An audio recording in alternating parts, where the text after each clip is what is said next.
Racerred channel. Riding my 2017 KTM 450 XCF. This bike had a brutal race. I did 100 miles in a storm, sloppy, wet, muddy mess of a storm. That was the Idaho City 100 in 2022. And that entire race, I had a blown head gasket, so I was not nice to this bike the last time I rode it.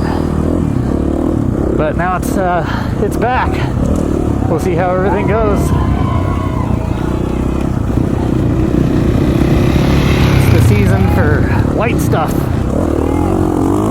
Gotta be real careful in the frozen sections.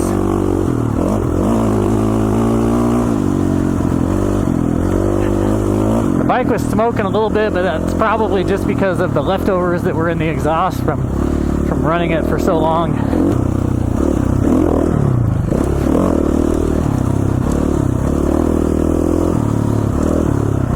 Think about this suspension, man, it's the best of all my bikes.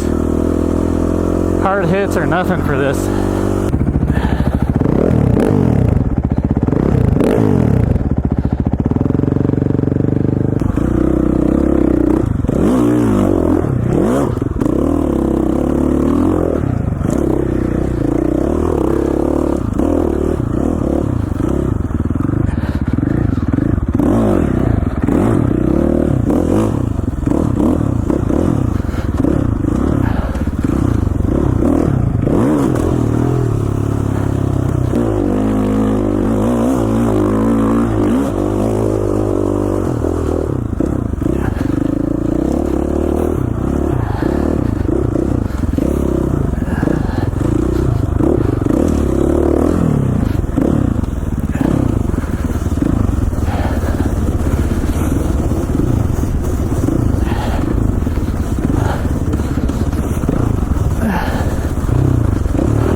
Are you good? Yeah. All right.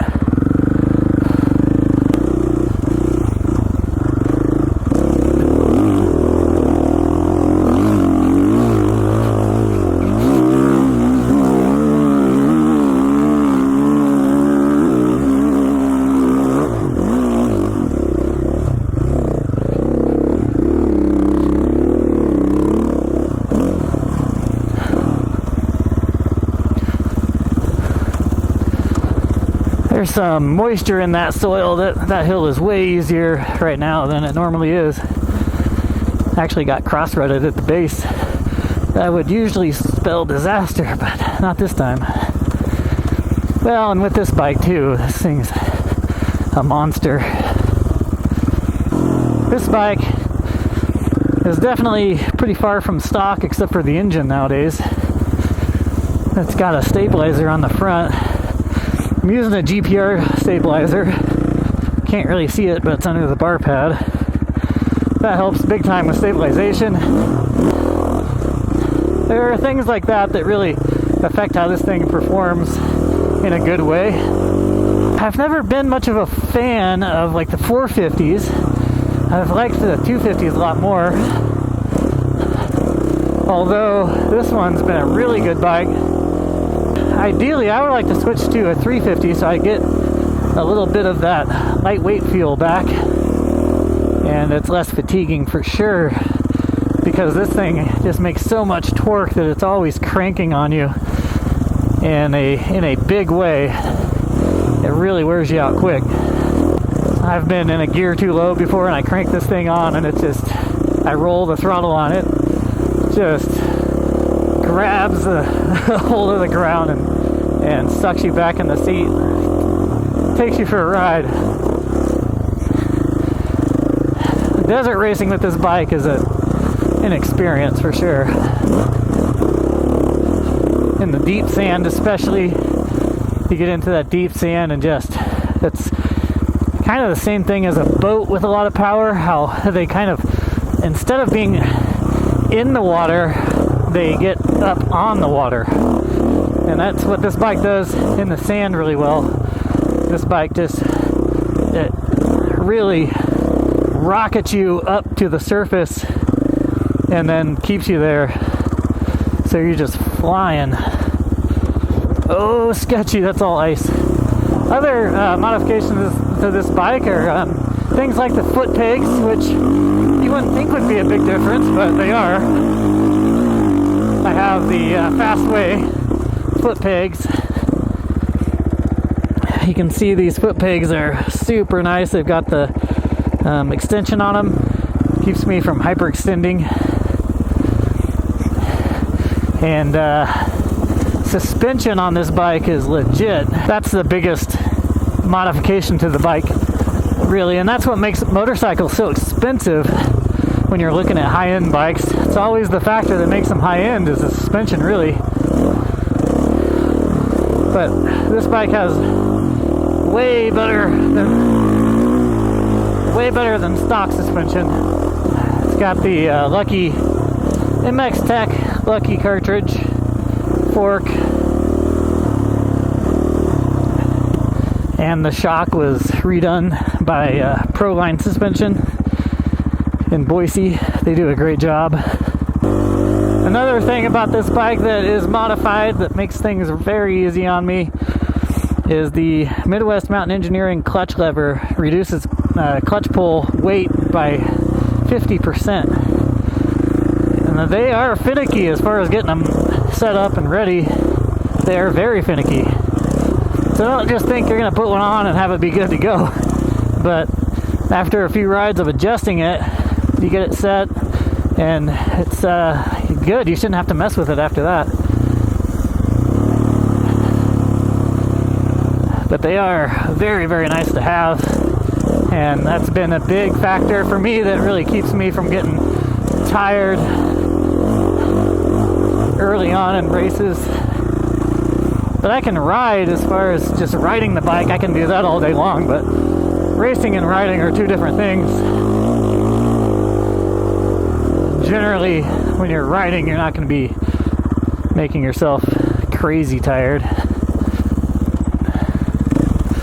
The graphics are the one thing that makes the bike the fastest.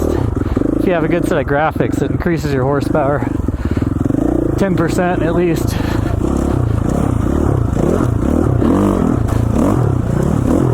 No, honestly, the graphics on this thing are jacked up. I've had some real bad crashes in the last couple years. And although I keep replacing the graphics, they still end up messed up.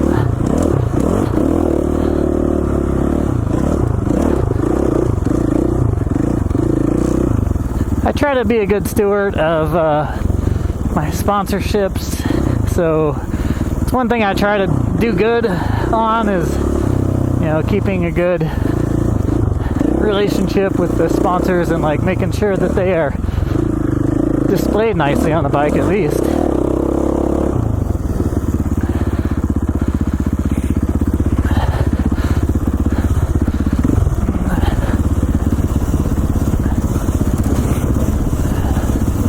And if a sponsor knows what I talk about on the channel and they're still a sponsor, then to me that's even better.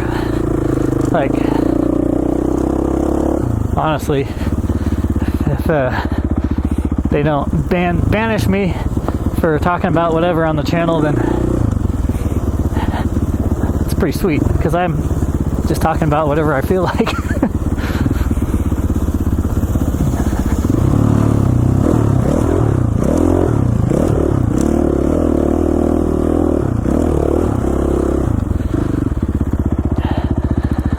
That's a cool contrast up here for sure. You get that snow face on one side, Really adds contrast to all this stuff. It almost looks like a painting. It doesn't even look real. He kind of got that fog across the valley. It's really pretty right now.